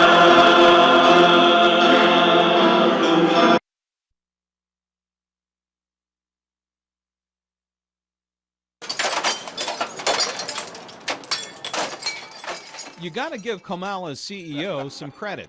He can laugh at just about anything. I didn't think that we needed a new drive-up facility on the front. But that's what he got, at least accidentally, just before lunchtime today. She lost control of the car and just continued on into the building. A 3-car wreck on Madison put one woman's Pontiac right into Kamala's newest branch, less than a year old. You'd think Bill Hallmark would be upset.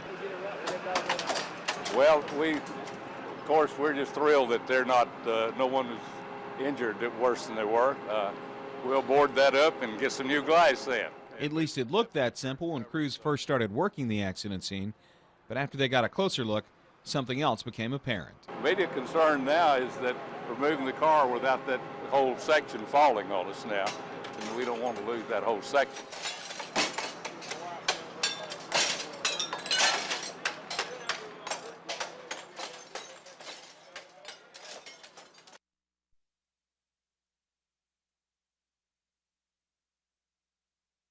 Tears fell on their uniforms. My husband was killed in 2001 in Florida. He was with the Florida Fish and Wildlife Conservation Commission. Roy and I had been married for 3.5 months when he was killed. April 10th, 1995, my husband, Stuart Buddy Beasley, was on patrol on a motorcycle pursuing a speeding motorist when a man hauling furniture pulled out in front of him. So when everybody else says, hey, I know what you're going through, because my grandmother passed away last month, no, they don't know what you're going through. These people, they know what you're going through. They've been in your shoes. It's sad because they have that sorrow of losing that loved one, but the excitement comes in. We want to remember them, and they're here to support us and do that remembrance. I feel like it's part of the healing process. It means a lot. It means a lot to the families, a lot more than you would think. For me, It shows where I've healed, how far I've come from that first initial vigil or that first initial memorial. And the home of the brave.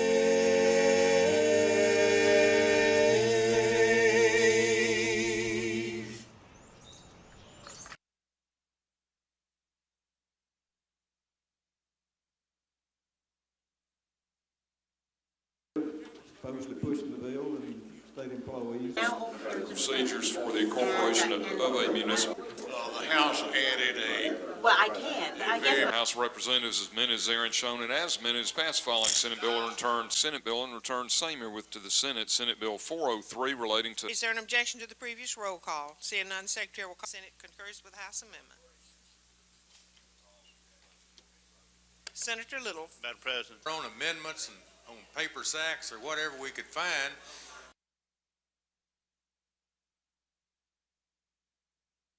Questions this time? Fact, Alabama has the third highest home ownership. From HUD to the city of adversity. Adversity that has shaken will serve as a catalyst for low-income families trying to cross the threshold, receiving these dollars, and when you see the governor, tell him on behalf of $3. And this is a combination of 4 programs: the Community Development Block Grant, the Home Partnership Investment, the Emergency.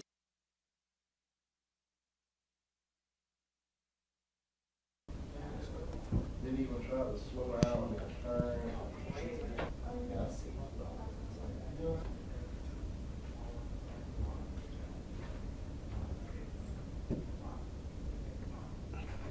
I've led public speaking and communication classes in college. I don't like that.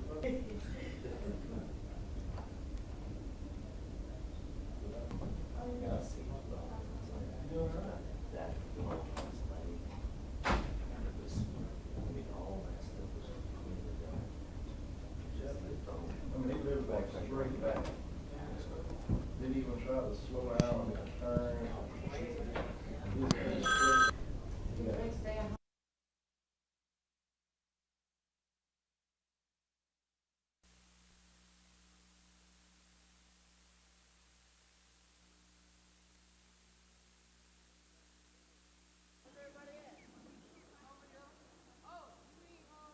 The question is, how you gonna get it from over there? All that stuff on it.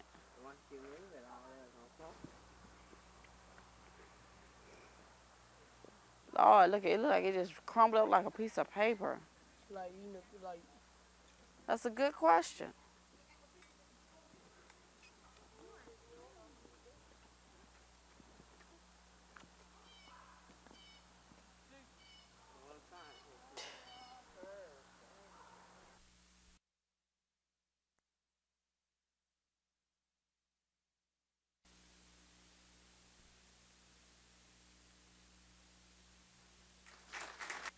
At a time of risk to their own personal safety, David Doran, Philip Wade, Paul Irwin, and Brian Stringfellow, as resist to their own personal safety, displayed exceptional courage, leadership, and professionalism.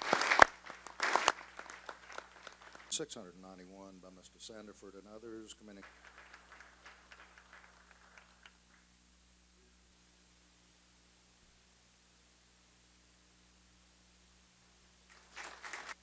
At a time of risk to their own personal safety, David Doran, Philip Wade, Paul Irwin, and Brian Stringfellow, as resist to their own personal safety, displayed exceptional courage, leadership, and professionalism.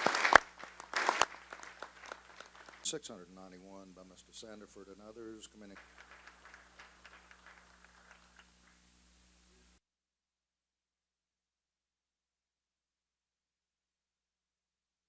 Hearts to understand that you alone make all things new. Fires of 100 circling hands, they have built him in an hallelujah.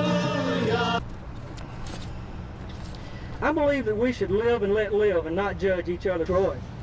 You will, Christians, they don't leave a callback number or a name or anything like that. One just misses the point altogether. I think it's great. Find a way.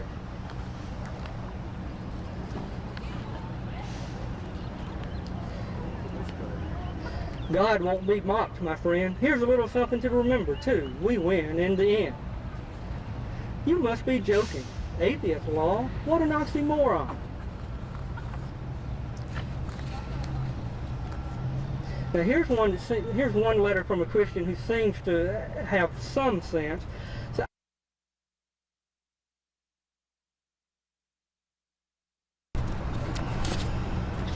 Oh, what an oxymoron. You will be destroyed. You will be Christians. They don't leave a callback number or a name or anything like that. One just misses the point altogether. I think it's great. Find a way.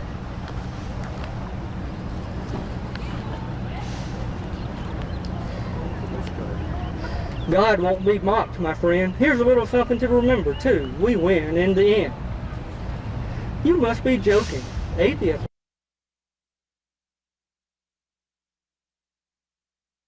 Well, there's no way to sugarcoat it. He's just simply going to have to come in and tell the truth, the good, the bad, and the ugly. Handle it, but at the same time, he needs to explain how this story was bottled up and did not become really known to the people in the Defense Department promptly and effectively.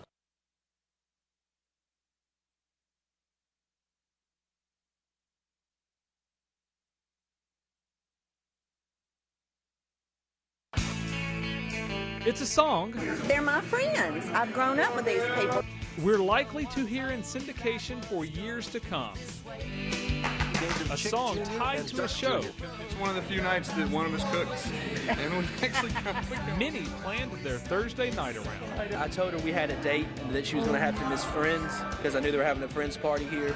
So I took her here and surprised her so she could see friends and have a party and stuff. So. Now, whether you watched it for Joey, probably the best. or you were a bigger fan of The women, they're good looking, nice to watch. Yeah. I like Phoebe. chances are you still wanted to know one thing tonight. I want Ross and Rachel to be together. I want it so bad. You know, Ross and Rachel together, I'd like to see that. I don't know that it'll happen, but I'd like to see it. It's a show we'll always remember. A smelly cat. Always relate to. Everyday people. Yeah. You know, just trying to live their lives and make it. And like Cheers, MASH, and Seinfeld, we'll watch again. How you doing? And again. How you doing?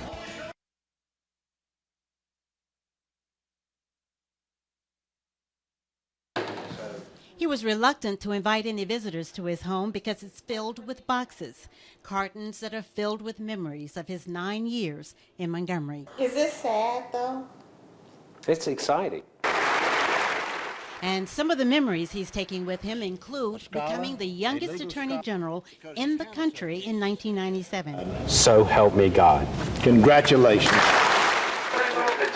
However, he gained the attention of the country when he prosecuted former Chief Justice of the Supreme Court, Roy Moore. I've had a steadfast commitment to the rule of law, and it was my view that I had to uphold and enforce orders of courts even when I disagreed with them. Mr. Pryor, we have come here as a witness.